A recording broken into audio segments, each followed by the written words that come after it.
Dear students, a very good morning to all. Welcome you all to BA Part First English Literature class. Today, again, we are going to discuss Andrew Marvell and his poem Thoughts in a Garden. I told you that Andrew Marvell is a metaphysical poet, but most of the traits that are found in his poems, and specifically in Thoughts in a Garden, are that of the romantic poetry. Like the romantic poets, he shows the sensuousness of Keats, who is considered to be a great romantic writer, and he has the imagination and optimistic aspect of Wordsworth as well. He loves nature. As the title of this poem indicates, thoughts in a garden, what you feel when you are in a garden, how free you feel, how innocent you feel at that time. यदि हम बात करें Andrew Marvell की, तो ये एक metaphysical poet है. इनकी पोइट्री में मेटाफिजिकल पोइट्री की ट्रेट्स तो पाई ही जाती हैं, इसके अलावा रोमांटिक पोइट्री की जो ट्रेट्स हैं वो भी देखने को मिलती हैं. उनमें से यदि हम बात करें जो मोस्ट रिफ्लेक्टिव ट्रेट्स हैं इनकी पोइट्री में, वो है कीट्स की सेंसुअसनेस. जब हम इनकी पोएम्स को पढ़ते हैं तो ऐसे लगता है कि जैसे हमारे 5 सेंसेज जो हैं वो उसमें इन्वॉल्व हो गए हैं. और इसके साथ ही वर्ड्सवर्थ की तरह हैं इनकी पोइट्री में लव फॉर नेचर देखने को मिलता है, प्रकृति के प्रति प्रेम, अगाध प्रेम देखने को मिलता है. साथ ही कल्पना शक्ति जो है उनकी बहुत तीव्र है और बहुत ही ऑप्टिमिस्टिक यानी आशावादी पर्सपेक्टिव वो अपनी पोइट्री में रिफ्लेक्ट करते हैं. तो लास्ट जो लेक्चर था उसमें हमने बात की थी एंड्रयू मार्वेल की थॉट्स इन ए गार्डन की स्टार्टिंग स्टेंजा की. तो थॉट्स इन ए गार्डन में राइटर कहता है कि the fact that people have no time to enjoy nature's beauty pains the poet, कि लोगों के पास आज इतना भी समय नहीं है कि वो नेचर की पोइट्री को प्रीच कर सकें, उसकी प्रशंसा कर सकें. ये बात पोइट को बहुत दुखी करती है. He is surprised to see that man work so hard and ceaselessly to win worldly distinctions to surpass others in the fields of politics, war and poetry. और लोग क्या करें, आपाधापी में हैं, वो बहुत कठिन परिश्रम करते हैं केवल किस लिए, ताकि वो लोगों से आगे निकल चुके हैं. चाहे वो पॉलिटिक्स राजनीति की बात करें, वॉर युद्ध की बात करें या पोइट्री की बात करें, वो दूसरों से आगे निकलने के लिए उनको अपने से पीछे छोड़ने के लिए काम करते हैं. और उनको रिटर्न में क्या मिलता है? What do they get in return? A crown made of the leaves of palm, oak और bay trees. This is not worth the trouble they took for it. उनको मात्र एक ताज मिलता है उसके बदले में. जितनी भी पेन्स वो लेते हैं, जितनी भी कठिनाइयां उनको उठानी पड़ती हैं, the plant the crown of whose leaves they have put on seems to mock at them for their labors. और ऐसा लगता है कि जिन पत्तियों का ताज उन्हें पहनाया गया है वो भी मान लो उनका मजाक उड़ा रहे हैं कि देखो इतना सा ताज पहनने के लिए उनको कितने हार्ड लेबर करना पड़ा, कितना कठिन परिश्रम करना पड़ा. On the other hand, there are trees growing so thickly and plentifully in the gardens that they interlace their branches and flowers to provide delightful shade for men to take rest in them and enjoy themselves. और यदि हम बात करें gardens की, तो gardens में इतने ज़्यादा पेड़ होते हैं, बाग में इतने ज़्यादा पेड़ होते हैं, वो इतने घने रूप में उगे हुए होते हैं कि उनकी टहनियाँ और फूल एक दूसरे पर इस प्रकार से बिछ जाते हैं जैसे कोई बिछौना तैयार कर रहे हो या फिर आश्रय करने के लिए शेड प्रदान कर, छाया बना रहे हो, जिससे कि लोग उनकी छाया में आराम से सो सकें, आराम कर सकें. So let us come to the next stanza. Fair quite, have I found thee here, an innocence, thy sister dear. Mistaken long, I sought you then in busy companies of men. Your sacred plants, if there below, only among the plants will grow. Society is all but rude to this delicious solitude. Fair quite. अब writer इस stanza में कहना चाहता है कि innocence और quite ये दोनों एक साथ देखने को मिलती हैं गार्डन्स में. साइलेंस जो है वो सादगी की बहन के समान है, इनोसेंस की बहन के समान है. Fair means beautiful, quite is very beautiful, silence is very beautiful. क्योंकि जब हम साइलेंट होते हैं तो हम अंदर की सुंदरता को पहचान पाते हैं, हमारे व्यक्तित्व को पहचान पाते हैं. Fair quiet, have I found thee here. Here refers to in the garden.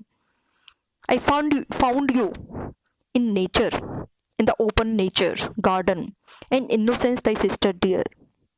And thy sister, thy means your sister.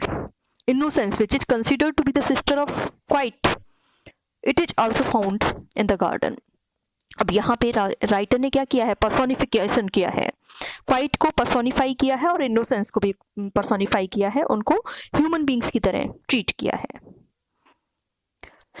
तो क्वाइट और इनोसेंस दोनों कहाँ मिलती हैं, गार्डन में मिलती हैं. Mistaken long I sought you then in busy companies of men. लेकिन अब तक राइटर क्या कर रहा था, मिस्टेकन, अभी तक भूलवश, भ्रम था उसे, भूल कर रहा था. क्या भूल कर रहा था, आई सॉट यू. सॉट का मतलब सीक, सीक की सेकंड फॉर्म है short.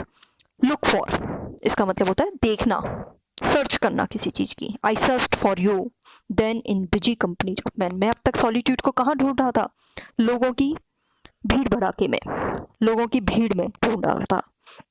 In busy companies of man. Your sacred plants if they are here below, only among the plants will grow.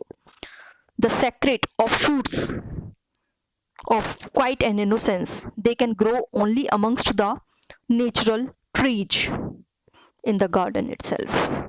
Society is all but rude. Rude means disturbing, we can say, or unsuitable, we can say. Society is all but rude. It is very unsuitable to this delicious solitude. Delicious, which is very, you see, enjoyable, we can say. Solitude, which can be enjoyed only in the company of the nature. It cannot be enjoyed in the company of human beings. The society of human beings, it cannot be found in. So here the writer says that he had for a long time been in search of peace and innocence, whom he supposed to be her sister, since both of them are living together. He had been looking for them in the company of men, but in vain. It was useless. His efforts were useless. He never found them in human society. He found them only in the company of nature. They are like tender plants and can therefore grow only among plants. Society is most unsuitable amongst almost barbarous by comparison with solitude. If therefore one wants to enjoy solitude and quiet, one should seek them only in a garden.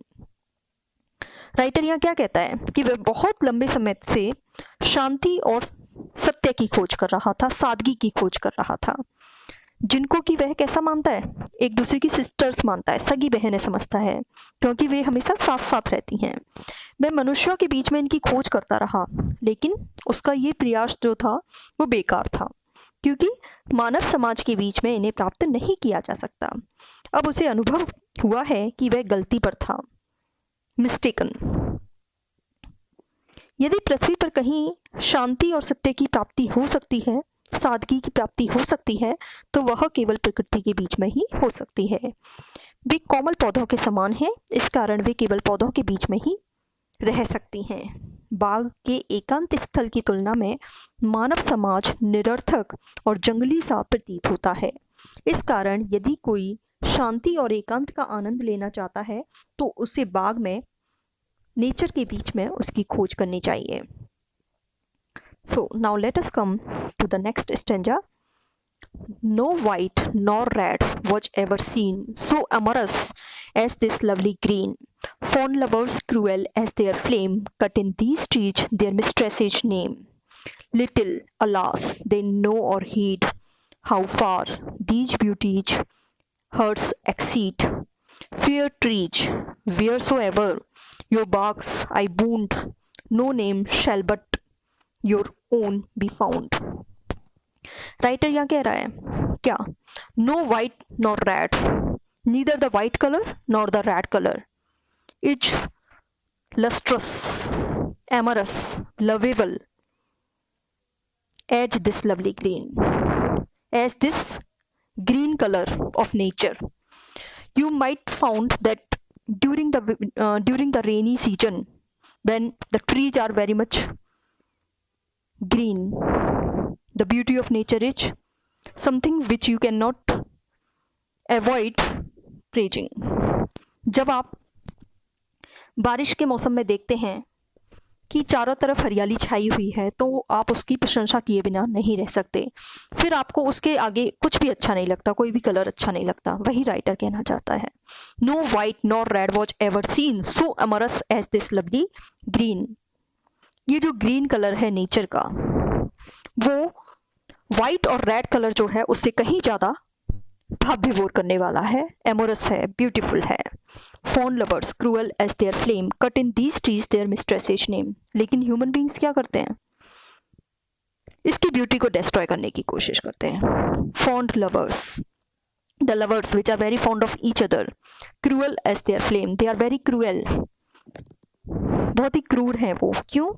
Cut in these trees their mistresses name, वो passions में आके क्या करते हैं?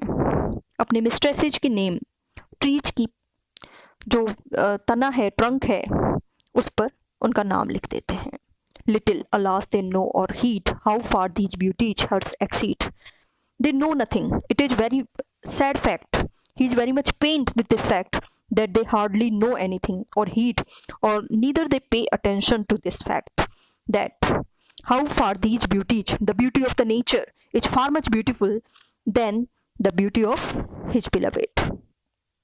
Hers here referred to the beauty of the beloved. Exceed, it excels, it surpasses the physical beauty of the human beings. Fair trees, wheresoever your barks I bound, no name shall but your own be found. Wherever it is bounded while writing the name of the mistress on the tree, the beauty of the tree cannot be destroyed with this fact. And ultimately, the name of the tree will remain forever. The name of that girl will be removed. She will die. He says that the green color of the trees and their leaves is the most beautiful and lovable of all colors, whether it is white or red.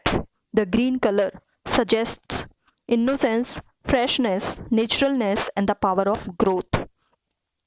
Therefore, nothing should be done to disfigure it. There are some foolish persons who very cruelly cut the names of their sweethearts on the bark of trees. By doing so, they think that they are showing great love for their beloveds. They are unaware of the fact that the trees in the garden are more beautiful and lovable than their beloveds. The poet is grieved to this foolishness of the lovers. He says that if even he is so foolish as to cut the bark of a tree, he would write the name of the tree itself and would not write any other name. कभी कहता है कि पेड़ों का हरा रंग, प्रकृति का हरा रंग, पत्तों का हरा रंग सर्वाधिक सुंदर है और प्रिय भी है। चाहे लाल रंग और सफ़ेद रंग कितना ही सुंदर क्यों ना हो, लेकिन हरे रंग के आगे ये कुछ भी नहीं है। हरा रंग सत्यता का, निर्दोषता का, ताजगी का, स्वाभाविकता का और बढ़ोतरी का प्रतीक है। अतः इसे बिगाड़ने के लिए कोई भी कार्य नहीं करना चाहिए। हमें प्रकृति का संरक्षण करना चाहिए, ये कहना चाह रहा है राइटर। कुछ लोग इतने मूर्ख होते हैं कि वे बड़ी निर्दयता से पेड़ों की छाल पर अपनी प्रेमिका का नाम लिख देते हैं। वे इस तथ्य से अनभिज्ञ होते हैं कि वे बाग के पेड़ उनकी प्रेमिकाओं से अधिक सुंदर हैं। कभी प्रकृति के सौंदर्य को नष्ट करने की प्रेमियों की इस मूर्खता को देखकर बड़ा दुखी होता है और वह कहता है कि वह पेड़ की छाल को काटने की मूर्खता कभी नहीं करेगा, और यदि उसने की भी तो वह उसमें पेड़ का ही नाम लिखेगा, ना कि किसी और का नाम लिखेगा। तो यहाँ इन लाइंस में राइटर ने अपने प्रकृति के प्रेम को बहुत अच्छे से रिफ्लेक्ट किया है कि हमें चाह कर के भी जो ग्रीनरी है, जो नेचर के प्रति अपना भाव है, उसको कम नहीं होने देना चाहिए। Thank you all. The remaining part of this poem we will continue with tomorrow.